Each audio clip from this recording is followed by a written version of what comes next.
Ladies and gentlemen, welcome to the latest episode of Overcomers, where ordinary people do extraordinary things, overcome extraordinary things to become better humans. Particularly today. Today is a personal one. Today, I'm talking to my brother from another mother, my kid from another mother. He's family. Um, when I talk about this young man, and I say this young man because the things he's gone through, I should be talking to an 80-year-old man, 75, 80-year-old man, who's telling me, back in the day, I went through all this, reminiscing. No.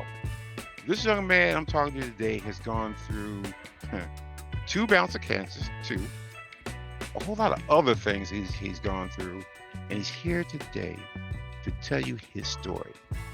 And I'm going to introduce you to Mr. Nate. I'm going to let Nate explain his story to you. How you doing, Nate? How you doing, my friend? I'm blessed, man. I'm blessed. It's good to be here. Thank you. I'm glad to have you, man. Like I said, you have a story to tell. And like I said, I should be talking to a 70, 80-year-old man. But I'm talking to a guy he's only 40 years old, y'all. He's not 40. He's going through all the story he's going to tell you. Keep that in mind. He's only 40. But he survived all this stuff to come here to tell you, to help you in your everyday struggles. So I was just going to just say, Nate, you can start where you want to start, my friend. You can walk us through the beginning, wherever you want to do, because you have such a story. So I think one of the most important things about my story that I like to touch on, or that I try to let people know from the rip, is I'm nothing special. I'm no one special, right? I don't have a college degree. I'm not, overtly wealthy. I'm not anything that gave me any magic. I am blessed. I'm blessed to have 2 loving parents. I'm blessed to have friends and family. I'm blessed to have a roof over my head. I am blessed in a lot of those variety of ways, but I'm not some hidden genius. I'm not a billionaire. And, ultimately, a lot of more decisions I made in my life than less have been dumbass decisions. I have lived more of my life being dumb than I have making good decisions. And my youth was definitely that. I ended up homeless in Philly in 2010 to 2012-ish when I got sober. I got sober because I was involved in a shooting a couple blocks away from Temple campus. The morning after I had gotten questioned and subsequently arrested as a conspirator to the shooting. Once I got bailed out and I met with a lawyer, he said I had to go to rehab. I went to rehab on September 9th of 2012. And September 13th was the first day I had gone without a mind or mood altering chemical. And that was one of the wildest journeys of my life. I ended up going to Richmond, then I ended up moving back to Annapolis. Sobriety journey really taught me what connection means to other humans. That was the first time I ever really learned how to build a loving relationship where I was a giving human being and how much that meant.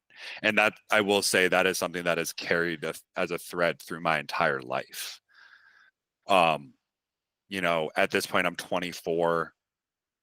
I stay sober a few years. I'm still fighting the court case. And at 4.5 years sober, I end up going to jail in Philly.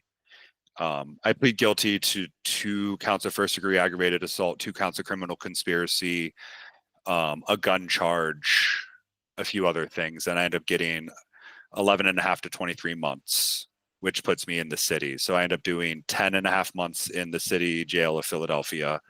And then I get released. I celebrated my 5th year sober in there. I stayed sober in there.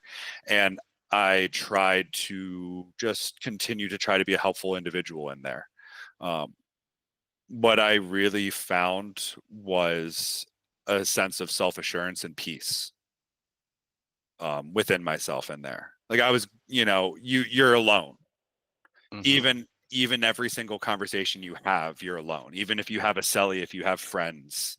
And so you got to be okay with yourself. Wow. The longest I spent, it was never solitary, but the longest I spent was in a holding cell for 18 hours. No Wow. like nowadays, no TV, no phone, no nothing. It was like by myself in a cell. I had no books. It was me in a cell for 18 hours. Like, yeah, you got to be okay with yourself. Wow. Um, Wow. you know, I get out of jail in what, November. A year later, a week before Christmas, I got diagnosed with testicular cancer. Yeah, Christmas time has always been like I get real weird about it. So what? This puts me at 27. Oh, So they do surgery, they take my testicle, and then I have a little period of chill. A really? little, yeah, yeah. I end up getting married, Um, that time honestly was one of the darkest periods of my life. I'll be honest. Wow. Because I lost sight of everything. I got really cocky, and like I became the person, and I became one of those selfish suckers of society where everybody owed me everything. And then I found that I didn't like anybody anymore. And then I found that everything became a chore, and everybody was just a pawn in my game. And I absolutely was miserable. Damn. And so it's wild to think that like one of the calmest periods of my life was I was probably the most sad, lonely, depressed I've ever been. But that was really, really good for me because it let me know something that I think, that I reiterate to everybody, which is we don't have a linear path in life, and it's okay to fall short. Yeah. It's okay. And what happened is I got pulled out of that, you know, by a group of people who loved me, and who I had built relationships with when I was a positive, giving member of society, and that saved me. And then the most recent chapter that's been wildly full started in December of 2022 when I fully detached my pec in the middle of a powerlifting meet. Powerlifting has been kind of what helped me recenter after my first bout with cancer. It was kind of what made me feel like I was okay with, like I felt like a man. I felt productive. I felt energetic. I felt youthful. I didn't feel sick.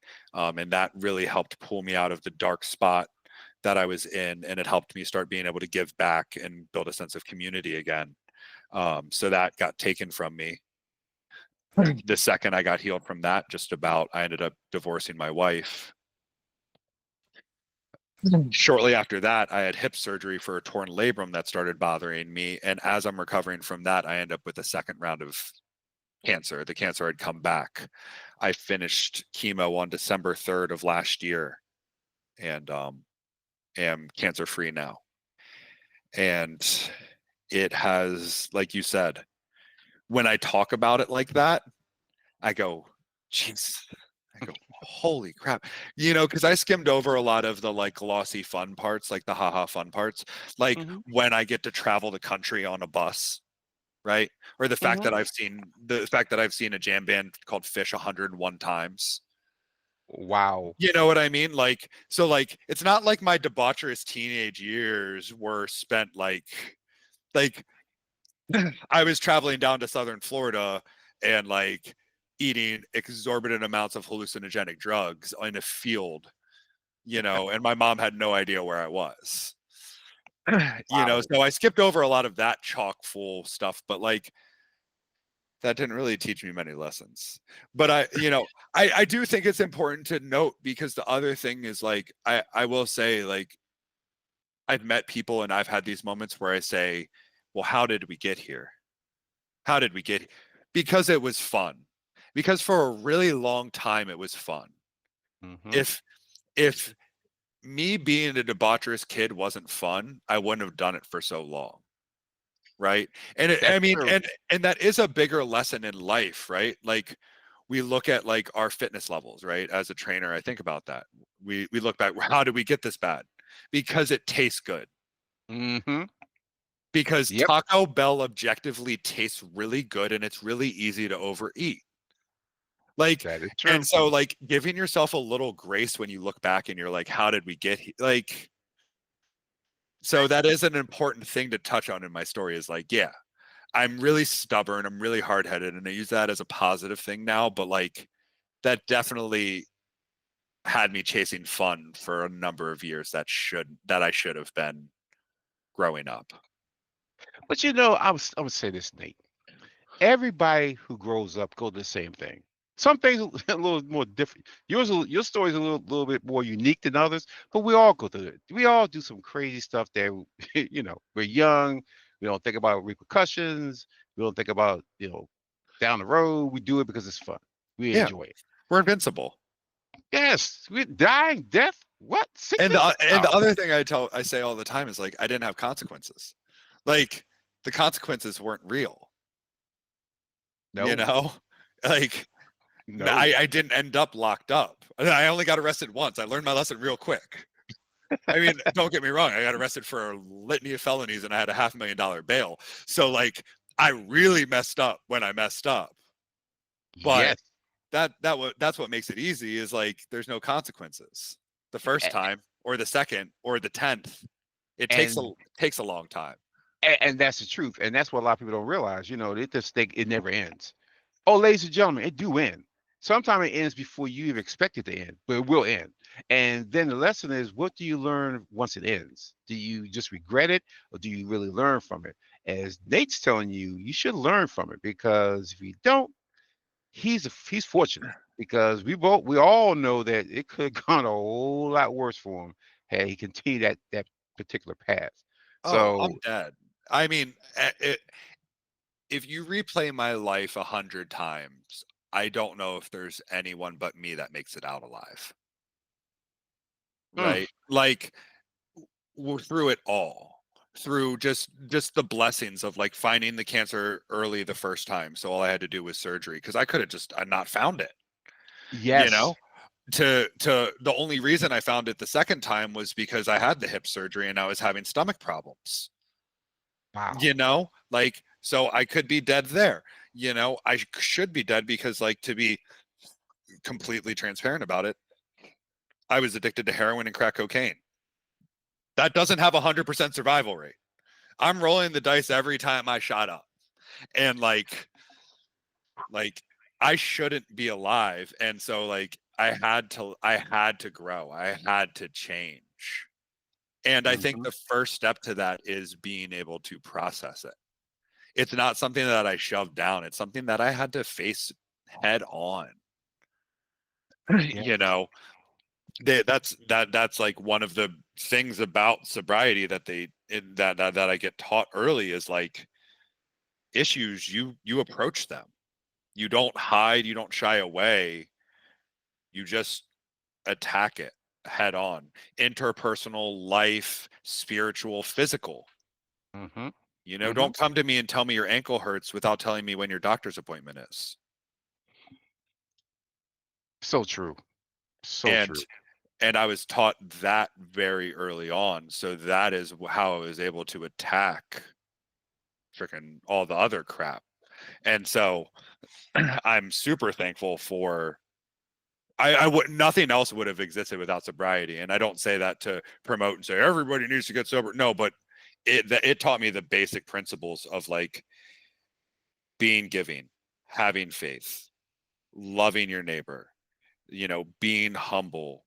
It taught me these ways on how to move that I'm like, I wonder if that works in school. And then I go to school and I get good grades. I wonder if that works in jail. It works. I wonder if it works. And it's like, I don't care how you find it. If you find it through God, if you find it, you know, through sport, if you find it through anything, it's just that is the first step is finding something that allows you to attach principles in your life to face problems head on.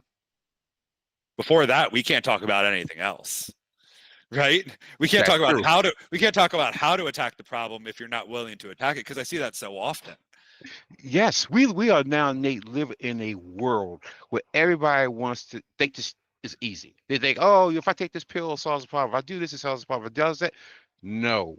It actually takes putting in some work, doing the work to solve your problem. Or they just ignore it and put a different tag on it. You know, it becomes a personality trait rather than a shortcoming. Yes, yes, because you don't have to work on it. At that point, if I just say it's this, oh, everyone goes to that, so I ain't gonna really work on it. You have to accept it, or you're not part of my life. Well, listen, that works in some things, but that doesn't work for toxic personality traits or unresolved trauma. And Absolutely. and the second part is, you know, I think the most insidious and the most common one. It's people who haven't faced what they're currently going through or what they went through, and they keep repeating the same cycle of behavior because they're not trying to learn that lesson, trying to learn the lessons that that struggle taught, right? Yep. Because I mean, I could go through each of them individually, but you know, the like jail taught me to be self-assured and okay with myself. Cancer the second time taught me to be trusting in others and to you know, love them as much as, and to let them love me, right? Hmm. It's like each thing taught me more about myself and how to navigate in the world. Hmm. Um and I only know that because I thought long and hard about them. You know, going through them, I didn't have the time. You know, I honestly just, what, 5 days ago, feel like I finally processed my second round of cancer. Because that's something I don't try to do. I've never tried to process what I'm going through while I'm going through it. Hmm. I'm a big Hmm. proponent of eating the elephant one bite at a time. Like, just, you know, it's what is it? Head down, eyes forward. Like, Yes. look at that next step. And then after the fact is when I go through it. I actually talk about this with my therapist, like compartmentalizing and how it can be healthy, but being able to balance it. But yeah, going through it, I mean, unfortunately, there's no novel concept. It's just, for me, I do it out of sheer anger and spite. I'm gonna be honest. Oh, I really? Huh? I do it because in my head, I'm too proud to let this be the end. That was Yeah. literally, there were multiple moments during like my last like bout with cancer where I thought that in my head. I said, I'm not going to let this take me out. This is not it. I'm too cool to let, like, he died at 36 from cancer be my obituary. Like, I want to get eaten by a tiger, right? Like, I want to Yes. base jump without a parachute. Like, I want to do something where like everybody's like, okay, yeah, he's wild enough, like that makes sense. Yes. Like, Yes. and like, if I had one piece of advice, I don't care how stupid it is. I don't care if it's just to spite your ex. If you can find one little bit, it is such a powerful emotion. If you can find one little bit of spite when you're fighting through and struggling through something, it is such a powerful emotion to help you through those really tough moments that, like, I don't live in it. It's just like those really tough moments. You know, I imagine it like at the gym trying to build my revenge body. Like, that's how I squeeze out that extra last couple reps. I do that same thing on like a grander, more like weirder scale. But you And I, need that sometimes. You really do. You need to. What did 50 Cent said in one of his songs? I use your hate for my energy. yeah. And he's the prime example of hating, you know? Yes. Like, he is the king of being petty. And like, and I don't know, it just sounds so, it's not motivational, so I feel so silly saying it, right? But it's so goddamn practical. Yep. Like, Exactly. like it just, I don't know if we were recording or if it was before we were talking, like when I said, like, I'm not a very happy person. I'm okay and I'm content, but like, I don't do well when people are like, let's go, you can do it. And I'm like, I know I Yeah. can do it. It's about like wanting to, and it's about the amount of energy, and it's going to suck a lot. Yep. Exactly. But when Exactly. somebody, but when somebody says you're going to let it win, then I'm like, oh hell no. There you go. You're gonna let them be? No, Mm-mm. no. That is You so know, true. That is so true. Ladies and gentlemen, let me jump in for a quick second. When this young man told me that before his second bout started, he was like, "Oh, it could end up one of two ways. Either I'm going to fight this and I'm going to survive, or I won't be here in a few months." And he told me that, ladies and gentlemen, with a straight face. And it took all I had not to just bust out in tears. But I said, "No, he got this. It's going to be a long walk. It's going to be a hard walk, but he's going to fight through this. He's going to fight through it. It was going to be next week or next month, but he had to go through a whole lot of trauma before he even crossed over that river. But he was willing to fight for it. And that's basically, this man is a fighter. And he's basically telling you have to fight. You can't just sit around and allow things to happen to you. You have to put on your boots, your work boots, put on your hard hat, and start fighting back at life. This a walking, talking example of it. So I 100%. had to say that. I mean, the way I think about it is I'm not in the results business, right? And that's why I said that to you. Is that Hmm. was me essentially accepting like I'm not in the results business. I'm in the effort business. And like I don't know what the result of any fight will be. But I'm just going to do it. Exactly. I'm going to throw the gloves on and just go to work. And whatever happens at the end, we'll worry about it at the end. We'll worry Hmm. about it we'll worry about it when the rules change. But for right now, you laid out the rules. Let's throw the gloves on and handle this. Like, and it becomes really freeing in the moment to be able to do that when you're able to step into that for any major issue, Hmm. Hmm. right? And If you're you're like, proving it. You're proving it right now because, again, as you said, at any point, any one of these points, most people give up. You said, God, if you have first ballot cancer, it's rough. If you survive the first ballot, you're like, okay, I'm good. Because I think it's like 5 years is the window after the first bout with cancer that you quote cancer free. yep, and I lasted 8. So you were in the clear. Yeah. Literally, you're like, oh, I got nothing to worry about until something came up that you had to worry about. And then you put yourself back into that mindset, which a lot of you guys will understand. It's like you beat it. I'm done with it. And then it comes back. You're like, oh my God, I got to fight this again. And you do have a choice. You could not fight it again and just say, oh, my days are done. Or you can do like Nate did. Say, you know what? We're going to fight this until whatever happens. And he did that. And I had a lot of I have to give credit to my like family, right? Like not just blood family, but chosen family. Like because there's a lot of unknowns at the beginning. There was a lot of unknowns for me, and I, I had no idea what it looked like. So I like in those early moments, leaning on people was paramount. And you have those moments in anything where you have to like you're gonna have to lean on others because like I didn't know if there was something to I didn't know if there was a fight to be had. Mm-hmm. We didn't know. And there are moments in your like I call them death moments. And I've been blessed with a little too many of them. But like moments where it is like truly like I got to be okay with that being an option. Yes. And I don't think anybody should ever have to face those alone. And I think that facing those with, like I said, chosen or blood family is one of the big make or break differences in how you're able to approach a problem. Nate, that's very true because if you're going through something as traumatic as this and you have no support system, where do you get the energy from?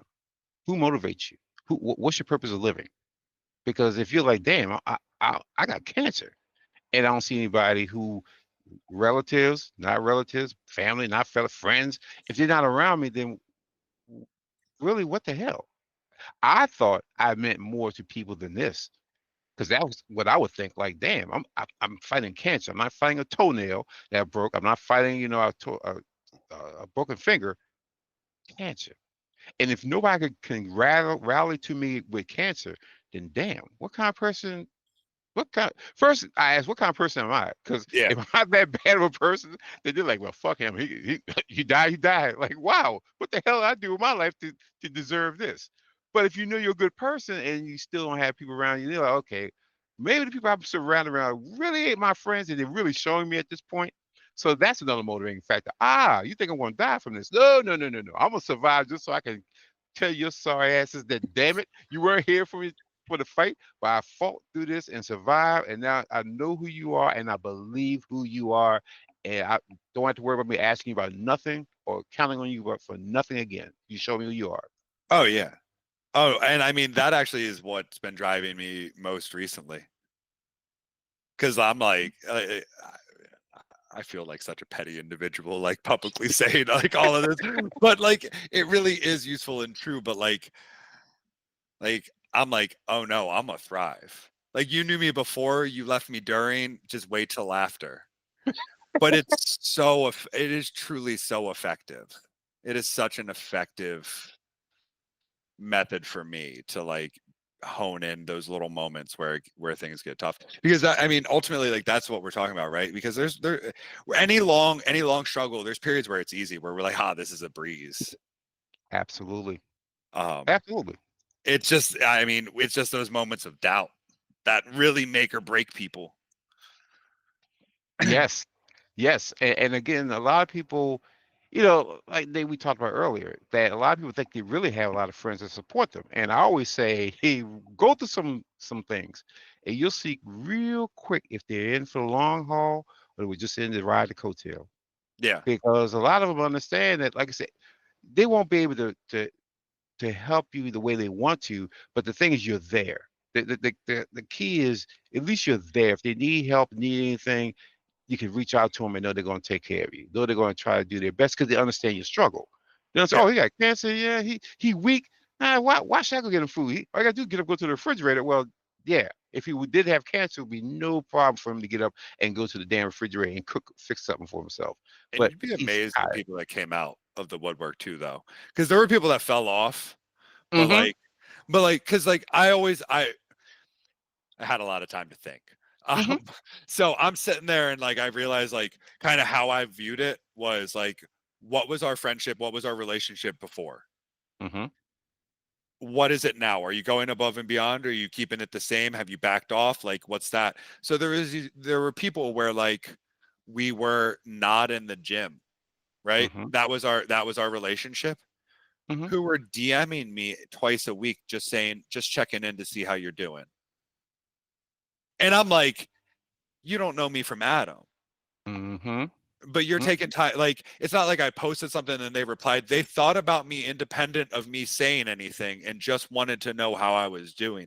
And like that little thing of going above and like, I don't need them to come over and do X, Y, or Z. That's not, Mm-hmm.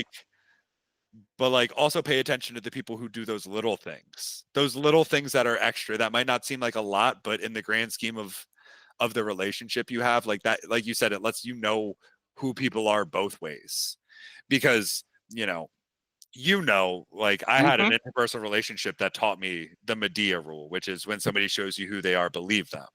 Mm-hmm. I Mm-hmm. had to learn that lesson a couple times because I didn't. And then I ended up learning that lesson, and it does make having detachment from interpersonal relationships helpful, you Mm-hmm. know. But I think it's hard for people for one reason. People put too much stake into what others think. Yeah, Nate, that's a problem. That's a It's societal really hard problem. to yeah, it's really hard to let somebody go when you care about their opinion of you. Very true. So even if they're not offering you what you need, because I like for you, right? Like you said before, we're family. I love you. Yep. I But love you too. your opinion of me is Mm-hmm. not my business. Mm-hmm. Obviously you think reasonably highly of me or we wouldn't be having this conversation, and I'm blessed for that. But it's not my business if that changes. No Mm-hmm. matter how close or far away, no matter how close or distant somebody is to me, I'm just going to keep trying to be a better person. And if those who stay, cool. Those who leave, cool. And that gives me the freedom to make sure that the people around me are the people that are going to fill my cup as much as I fill theirs. So that You, when it all hits the fan, I don't have to question it. I don't have to worry about it. And you know what happens if a few fall off? I'm good because I know the vast majority are going to stay. there you go. There you go. And people need to understand that, Nate, is there's people gonna be in your life for a reason or season, and you can't question. If you're being a good guy and they fall off or whatever, you can't go back and say, well, why are we not close anymore? Why are we not doing this anymore? Because you didn't do anything. You didn't do anything to change the relationship. So obviously they changed. We can't spend our lives worrying about why people come in our lives because life, as we both know, is finite. We don't have to the end of whatever. We had that period of time, the year, and the dash. All we really got is a dash. Yeah, So we can't worry about anybody else's opinion of ourselves or what they think about us. Because if I didn't do you wrong, then that's a you thing. That's not a me thing. And I'm exactly. gonna figure it out. And even when I do somebody wrong, right? It's still not my business. Like, because I do people wrong often. I'm not perfect. I fail at life. But when I do somebody wrong, I acknowledge what I did wrong. I said I won't do it. I acknowledge what I should have done. And I said, and I'll do my best not to do it again. You know what happens if they never want to talk to me again? Okay. You know what happens if they forgive me? Okay. You know what happens if it's something in the middle? Okay. Absolutely. I clean my side of the street. I'm good. I'm good. Yes. And so it's like,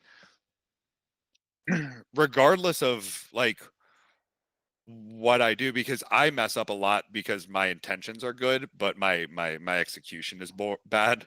I'm not the best at executing interperson, so I got to clean up a lot of messes where like I'm like I didn't mean to make them feel bad, so I had to learn real quick that when words leave my mouth, it's like a painting that gets released. Like it doesn't matter.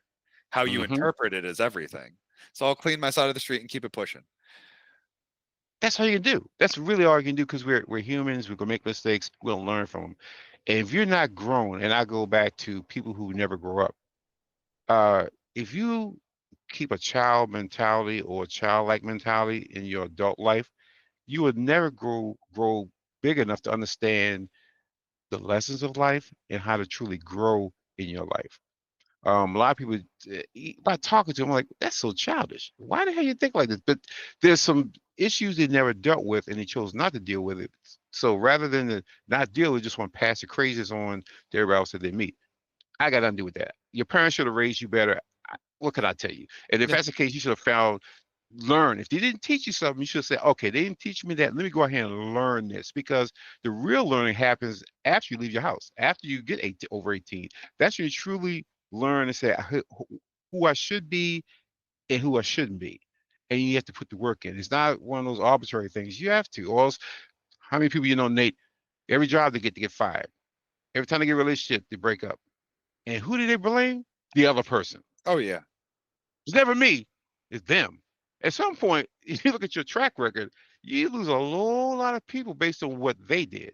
And at Yeah. some point, you gotta look and say, what did I do? What's going on with me that's caused me to have these bad relationships and bad situations to grow from? Oh yeah. I mean, my general philosophy in all of it is it's both of us, always. Good and bad. Beautiful and ugly. It's both of us. And it Yes, goes back to I don't care what their part was. I'm good. Was there was you go. mine positive or negative? If it was negative, clean it up. If it was positive, keep it pushing. You know? And like, to circle it back, like everything I've been in, one of the biggest moments of it was when I was locked up. Before I went in, I was stupid. I got into a little fling with a girl. Oh no, I'll stay. I'll talk to you. No, no, no. No, I'll stay. 2 months in, I call. She's back with her ex. And I didn't hear from her again. I never talked to her again. Wow. Yeah. Wow. But I wasn't ready for that.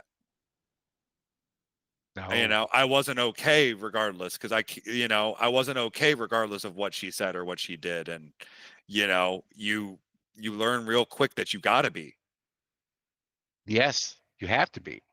Y- or eh, that or you get completely screwed in the journey, and everything else get like, right, like you lose sight of the importance of what you're going through, and it throws a haze over all of the other important growth. And Yes. I know this makes me sound like I don't care about or cherish like friendships, and like I want to make it clear I do. I love people, and I give to people, and I love being a caring, giving friend. Hmm? But if I don't have anybody to do that to, I'm okay. If I'll do it to strangers, and if I don't get it back, that's okay, because I'll get it back in some way. And that's kind of, the I want to make that distinction, that like I actually care. I care that I have people in my life, and I'm thankful for them. Um, I just sound like overly Buddhist, where it's like, I don't Yeah. care. I'm gonna go live in the woods alone. I have no attachment. Don't attach yourself to anything because everything is temporary. So yeah, and again, There is it's a some little bit truth. uh, very true. Very, very true. But if you're dealing with personal relationships, you have to understand people. I always say people invest too much in things too early. Because you don't really know a person. So you can't really say, "Oh, I'm gonna throw my whole heart into you." You don't really know them. It's like any relationship. You don't really know them. You're really trying to figure them out. You have to be a logical rather than an emotional person when you're dealing with relationships because emotions, it'll be perfect. It's going to be beautiful. It's going to be, peaches and cream. Logically, you said, no, that's not how people are. You're not like that. We're not peaches and cream. No. We know that there's some pretty dirty parts within our being, but you have to be more logical than more emotional because emotional will always get you tied with some things that logically you say, I wouldn't have gone this far. But people have to kind of come to grips with it. But that goes back to how you handle early trauma, how you handle growing up, because all that has a lot to do with, how we end up going through our lives because based on how we're taught and how we're trained, that's how we kind of carry things until we make some decisions ourselves as adults to say, hey, this ain't working for me. I got to change it up. So it's like you got to change your habit. But, some people find it the hard way and they keep doing it. Some people I know personally, it's like you are too damn old to keep making these same damn decisions at this stage. You don't gone through this stuff for years, decades, and you still making the same this issues and saying, I don't know what's going on. That means you need to stop, step back, take a step back, and then reevaluate what you're doing and then make a move forward. But a lot of people just keep doing it and hopefully it work itself out. 9 times out of 10, it won't. It'll just keep worsening a situation or put you in a worse situation you were already in. People got to learn that lesson, though, Nate. Oh yeah. Some people never learn it. They never learn it. I know. It's hard. It's hard though when you see people circling their heels, because we try to do these things where we tell them like, or we tell them, hey, this is, I don't have it. I hate calling it advice. I don't have advice for people. I have experience. Yep. This is my experience. This is what I did. You Yes. know, and Yeah. but like you go to people, you're like, this is my experience. I've been through a lot of it. Yes. These are Yes. this is what I did, and these are the lessons I learned for myself. Maybe apply it. And you see people go, say my favorite word, but But and ladies and gentlemen, let me I tell you shut what that shut we my know what ears. that is. Everything I need y'all to understand this because I don't think a lot of people do. If you say that to someone, but they literally you have discounted and pistol on everything they told you before that. Because but is basically the yeah, you said it, but at that point, nobody no, no, don't No, do that. you're Just excusing listen. you're excusing my experience and why it won't work for you, which is Absolutely. fine. But just say okay and then keep it pushing. I'm Thank you. guilty. I'm guilty of it. I've done it. I get called out on it, and I say I'm so. I'm like, I apologize. You know, Yeah, we I, all I do. do it. I do it on little things, but I catch myself more often than not. And also, Yes. when it comes to life advice, I like, it feels kind of cyclical, but I make sure that I'm getting it from people that got something for me. So I don't need to hit them with the butt. I just need to No. shut up and listen. That is so true, my friend, because I've listened to a lot of older, smarter people when I was young, and I just took it all in. What they told me at the time wasn't really something I need to hear because I wasn't going through that. But at least I had it filed away. So if something did come up, oh, okay, I was smart enough to listen to them. Hmm. Smart. Put it away, and it may come out. It's, oh, somebody did tell me about that. So let me do it that way. Let me pull that out the drawer. But you gotta listen to people who are trying to tell you a way, not your way, but a way to solve a problem or a situation. You may not need it at that moment. You may take a part of it, some of it, none of it. But at least keep it so at least you can have something to say, hey, someone did tell me, I listened to it, and it helped me out, didn't help me out, and pass on to the next person. Because again, this is life is all about making sure you make it better for everybody else behind you or people going through things that you went through. It's not about, oh, I survived, you figure it out. No. It's like, No, but at the same time, you want to. I shut my ears off when I hear somebody say "you should" a lot of times. You know, oh, like no. I'm just telling you what I did, right? I'm just telling you that the periods of my life are this is the lesson I learned and what I've grown from. Like you said, somebody else's journey might be completely different, but somebody might resonate with those feelings, right? Yes. Because I'm sure people have that feeling of feeling completely disconnected from society, from the world around them. Feeling like Mhm. nobody truly understands them and nobody loves them. Because that's how I felt before I got sober. Is I felt like a And why? stranger. And why would it why did you feel that way though? Why did you feel that way? Because again, what you just said, you had two parents, you had to struggle, you had, I mean, struggle in the person you was living house to house and pillar to pillar, post to post. So how did you get there? How did you get to in your head like, nobody really back me, nobody support me in who I am? So I don't know when it happened, right? Because that whole journey is really, really insidious. Mm-hmm. Because at first it was fun. Mm-hmm. At first it wasn't that I felt disconnected, it's that I felt more connected. Right? Okay. When I'm 13, 14, 6, 13 to 16 and drinking with my friends, right? Mm-hmm. That's us socializing and having fun and that's how I'm building connection. It's really only once I get into, the later years where I'm, you know, using heroin, where I'm using a lot of cocaine, where I'm selling drugs, where relationships become transactional, Mm. where Okay. it's where you always have to protect what you have because everybody's trying to get it and you always have to look at everybody else, what can I get from them, and everybody's trying to get a one over on you and everything's dangerous and you can't trust anybody. And and that's when you're in a constantly altered state of mind and that's what every relationship you run into is, Wow. you very quickly it's learned behavior, right? Yeah. And so we have two learned behaviors is nobody's trustworthy, and the only way to feel any connection is to be in an altered state. Those are the two things that were driving factors in my life in my youth. Mm-hmm. When I wanted to connect with my friends, we all partied. Mm-hmm. People will steal and rob me for my stuff. And so you combine those two and you end up in a situation where you don't trust anybody, you feel completely disconnected from them, but you're trying to chase that connection through getting as high as possible. Wow. Wow. And that, yeah, with altered mind state, high, that you live in a paranoid life. Oh my God. You oh, I was a big curtain twitcher. Yeah, and so you just end up completely alone, and and when you start doing this at 13, you've never learned the healthy developmental mechanisms to build a relationship. I still don't really know, and it might just be that my brain's weird, but I walk up to pretty much strangers and I'm like, "Hey, I'm Nate. I had cancer." Or "Hey, I'm Nate.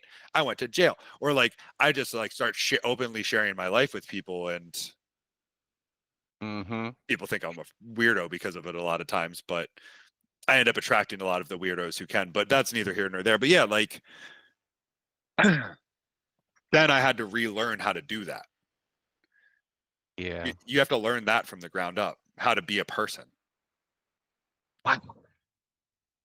That, I, that- that's wow. I was That's fair. I was feral. I couldn't manage being a part-time Target employee when I first got sober. I was wow. too irresponsible to be a part-time Target employee. I couldn't make it to my shifts on time, and I had my own car. I would show up. Wow. I would show up out of uniform. Yeah, I was feral. I didn't know how to function in the world. Dude, I had no idea really what taxes. Think about it. I didn't really pay taxes until I was 26. Oh, yeah. Yeah. So you definitely been removed from the normal process of people getting jobs at 17, 18, going, college and all that stuff. So Yeah, I mean, listen, I had like those jobs, but like that's back when like mom and dad would like be like, I paid your taxes, and I'm like, thank you, I love you, right? Like, yeah. but then like I didn't have a job, and then when I first got sober, I didn't have a job. Like I was unemployable. Yeah, that's true. Because the first thing you can't do is say, "Have you ever been to jail?" No. Oh no, it wasn't even that because I ended up working part time at Potbelly Sandwich Works. Oh, Um, okay. once I moved back to Annapolis, it was just I physically could not bring myself to work a schedule. I just didn't know how to work on a schedule and sleep like a normal person and like do those basic things. Wow. I mean, rehab was the first time I was regularly showering for a really long time. Or when I got to my mom's house before I went to Yeah. rehab. But yeah, like once everything blew up, I hadn't been regularly showering for months and months. Wow. Yeah. So like, and like I said, like I wasn't always feral, but like when you live in that situation for an intense long period, it becomes learned behavior. That Yeah. becomes the new normal. Wow. And like I said, when you do that for years and years, you end up you end up a 24-year-old who's emotionally 13, 14. Oh my goodness. And so like that was the first real building block was how do I be a human? How do I make myself accountable, responsible? How do I make myself somebody who can be depended on? Mm-hmm. And now like I basically built a career, did a complete 180 and rebuilt a career, and now I own my own business. So Mm-hmm. so it really did work. It just was a really long process of trying to figure out how to function. I still And I don't think, know. and Nate, you bring a good point up. I think a lot of people don't realize that. I think when they're like, "Oh, you on drugs," and we try to clean you up. I don't know why nobody want to get out the streets, and they got places for them and all that. But then you realize if you live that lifestyle, that's all. That's pretty much what you know and what you're comfortable with, because everything else outside that is asking you basically to add some sort of boundaries and control in your life, which they don't have. Yeah. And the other thing is you're not giving me a viable alternative. Mm, mm-hmm. You're telling me the drugs are the problem. I'm telling you the drugs are the solution. The Mm-hmm. drugs are a solution to a world that I can't trust and I feel completely disconnected from. So unless you Gotcha. give me a viable solution to how to solve feeling completely isolated and disconnected from the world, I am never going to give up those drugs. And I I've got given never heard it that way. and I I've got given never one. heard it that way. And I got given one and I trusted the process long enough because I didn't want to go to prison for like I think it was 16 years. I Mm-hmm. trusted it long enough that I ended up realizing I was connected with people. And then the work began. Okay, now you're connected. Now what do you do? Wow. Now the question that like that I don't think enough people ask themselves, how do you be a friend? Touche. You know? Touche. Because it is a balance. Like you were talking about like making sure that the people around you get elevated because being a friend is also making sure that you can be who you are. Mm-hmm. It's the way I look at it when people pull from me and pull from me is I'm like, I'm not being myself for them. So I'm not actually being a friend. You're not getting Nate. You're getting some other version of me. So Mm-hmm. unless you fill my cup back up so I can be myself, this ain't going to work. Yeah, that's true. Because again, you can't give everything of yourself. Then you have No, nothing for yourself. no. But the primary thing of being a friend is being giving, right? Is Mm-hmm. being attentive and caring and giving of yourself to them. And And what you just said before is when you grow up and it's a transactional relationship, and then to fill a cup is a 180 difference. yeah, That's a whole different mindset, it's and it's terrifying. hard to go from that mind. Yeah, exactly. If I go from everything's transactional, I can't trust this person, to now I have to trust you and be able to help you when you need help, and you're going to help me. That Well, it's even scarier. What I was told was help them. And I said, well, they're going to help me? And they said, I don't care if they do, help them. oh, And I said, okay. And so you just start, and then you're like, well, what happens when I need help? And then you get the help, right? Because you attract it exactly, because exactly. the people see you, even if you don't think you're the tightest or you're the closest, they see you in how you move and they see when you need it and they're like, don't worry, I got you. I've seen what you've done. And because now you've healed yourself enough to understand that I can be vulnerable around them, and they will help me. Yeah. The vulnerability is the key, because again, you have to be able to say, I'm going to open myself up. And from a person who never did that before, that's a huge change to say Yeah. that I have to open myself up to trust someone, but I know I don't trust anybody. Yes. And then you overcompensate, and I did that for a long time, where you start trusting everybody, and then you realize Yeah, everything's not for everybody. You know what I no, mean? no, that's true. I you know I am a remarkably open person about myself and my life, but yeah, the thing I found was time. That's what's not for everybody. Yes, Not yes. everybody gets the same amount. Not everybody gets the priority. They can't. They really can't, because now you're dealing with a world, unfortunately, that there are people that are out there to try to use you, abuse you, and all that. But you have to be, and if you go through enough, you can find them out pretty easily, because You you can. know that mindset. You know how they're going to approach you, just how they move. So that's pretty easy to find. And they don't stick around long, even if you're not going through something.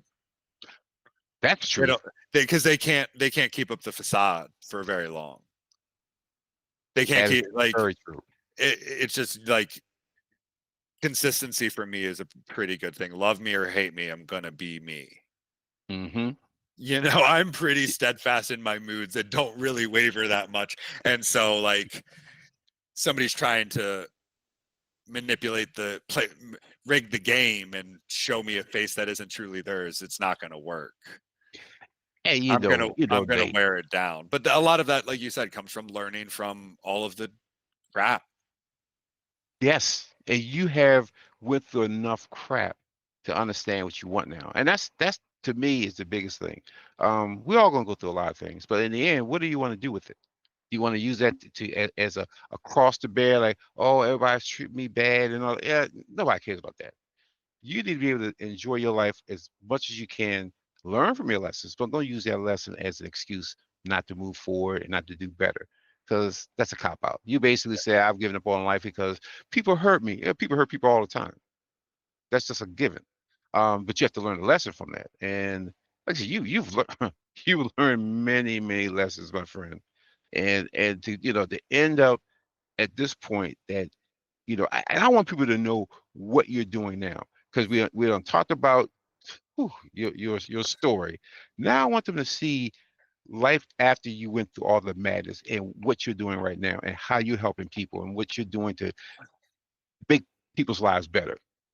So right now I run my own training business, which is one of the most fulfilling things that I do, is being able to work one-on-one with people in a way that it's not just building strength or working out, right? It's building confidence. It's building self-assuredness. I have some special needs clients who are absolutely fantastic, and being able to see them start believing in themselves and do things they didn't think were possible is amazing. I'm in the midst of working on opening my own gym to try to expand, because I always want to try to think of how to maximize the amount of help Hmm. that I can provide. And I'm like, if I can create a space for everyone, then it's not just my clients, it's all of the members, right? Where we can provide the same thing, where strength is for everyone, and like building confidence through strength and fitness. I'm recently much more active in the recovery community. It's something that I've definitely fallen short on. I just like was going through the motions for a Hmm. while with it. And so I realized that I need to get out there and I need to be more helpful to people, because that is not just something near and dear to my heart, but I mean, people are dying nonstop from it. So it would be a disservice of me to be sitting here, you know, having been sober for that long and not be like, hey, I can help. Um, and something I haven't talked to anybody about, but that I've been considering and looking into, is actually trying to get into local politics and potentially trying to actually be more active in that, because I think that is an underutilized and it is not focused on nearly enough by the world. And I think we're going to have a shift towards focusing more on local elections in local politics, and people are going to realize that that's where the most change happens for our day-to-day life. And like I said, I just want to be in a position to maximize help, and Oh, so I'm trying to think of all the avenues in which I can do that. oh, that's beautiful. And this is not a political discussion. I'm not even gonna go there. But the more people we have like you that's actually in the state and the county and municipal elections that's actually trying to help people, the better off we will be in the long run. Because again, drugs are not going to go anywhere. Because that's the other thing they keep thinking, like somehow that if we do these things we're doing, drugs is going to just people going to stop using drugs. No, you're gonna make them use more drugs based on what's happening right now. But I'm glad. I'm glad I didn't know that, but I'm glad you're trying to get into that, man. And I want the people to know, how can the people reach out to you if they want to talk to you? Um, the best and easiest way to reach out if they want to talk to me personally is my Instagram account, which is goodluck.havefun. My company is called Resolve Barbell. We have a TikTok, we have an Instagram, we have a website. The website would be where you'd reach out for any sort of training or any sort of fitness related questions. But yeah, I'm trying to be more active on my TikTok, which is also the same name, good luck dot have fun, and trying to put myself out there. This is something that's remarkably uncomfortable for me. I like wouldn't have been able to do it if it weren't you sitting across from me. So that I'm trying to be more out there. And I'm going to make sure I pull you out there because I'm also starting a thing with the channel called Hub of Hope, where I'm trying to bring in the best people, therapists, people like yourself, health wise, to bring you on board to make sure we get your mind, body, and soul correct because it's needed. It's really needed. And stories like yours motivate people to, I can do better. Because I've seen this young man, I've seen him, he's told me a story. I've gone through a lot worse or a lot, less than that, but he survived. You can survive. So that's why I definitely, I appreciate it. You know, Again, we had the discussion. I said, once you win this second battle, I got to have you on here to tell your story. You won, and you won. I don't care about the 5 years, whatever. You won, Yep. and that's all that really matters. And before we end this, what's your last words you want to tell these people? You know, before we wrap this particular episode up. I would probably just, it comes down to finding your reason, right? Finding your resolve is the tagline of my company for a reason, because whatever it is in those moments, find it and let it drive you through moment by moment. Let it drive you, whatever it is. But you have to find it and you have to know it and you have to harness it. Couldn't end it even better than that. Because again, hey, this young man, I'm gonna have all his information, on my website. After we do this, you're gonna see all of it at the end. So, people, you can overcome anything if you put your mind to it. It's not gonna be easy. You can't take a pill. You have to put on the gloves, put on the hard hat, put on the shoes, get to work. So you can overcome anything if you're willing to put in the work. With that, we're going to end this episode of Overcomers. And again, you know what to do. Subscribe to the channel, little like button, and come join us next time. Again, I got to thank my man Nate. And again, he'll be on again because I'm going to bring him on for some other things too. So it's not the first or last time you're going to see him. I'm going to get you out your shyness. I need you to, we're going to break you out of all that. So, All right, good. cool. So until next time, people, peace and blessings.